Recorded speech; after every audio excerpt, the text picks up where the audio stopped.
তো বন্ধুরা দেখতে পেয়েছেন আমি বলেছিলাম যে আমি কিছু কলোনি করব রাজুদার কাছে পাখি আনার জন্য। তো রাজুদাকে বলেছি, বলা মাত্রই কিন্তু রাজুদা পাখি জোগাড় করে দিচ্ছে। তো এখানের মধ্যে যারা পাখিগুলো রাজুদা থেকে দিয়েছিল, রাজুদা যে কালেকশনটা আমার দিচ্ছে আমি কলোনি করবো বলে, তো রাজুদা কোনো পাখির বয়স 6 মাস, কোনো বয়স 7 মাস, এরকম পাখি কিন্তু আমাকে দেখে দিয়েছে। আপনারা দেখতে পেয়েছেন মিনিমাম একদম মিডিয়াম ইয়ং সাইজের একদম বাচ্চা পাখি করে দিচ্ছে। তো আমি এখান থেকে 30 পিস পাখি নেবো, আমি 15 পেয়ার একটা কলোনি করব। আগে আমার বাচ্চার পাখি অনেক বড় কলোনি ছিল, সেটা আপনারা জানতেন, অনেকেই জানতেন, অনেকেই জানেন না ছিল। তারপরে কিন্তু আমি অনেক কলোনি কিন্তু তুলে আমরা নতুন ঘরে শিফট করে যাই, তখন কিন্তু কলোনিটা নষ্ট হয়ে যায়। এবার এখন কিন্তু আস্তে আস্তে শুরু করব। তো প্রথম কলোনি দিয়ে 15 পেয়ার থেকে শুরু করব। কিছু সেপারেট কেজ আছে, সেই সেপারেট কেজও পাখি রাখবো।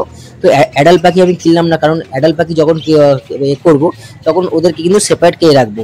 এখন কিন্তু আমি কলোনি করবো, তাই ছোট ছোট পাখি কিনেছি, ইয়ং সাইজের পাখি। তো বেশি ছোট নয়, 4 মাস বয়স নয়, বয়স 6 মাস 7 মাস এরকম বয়স।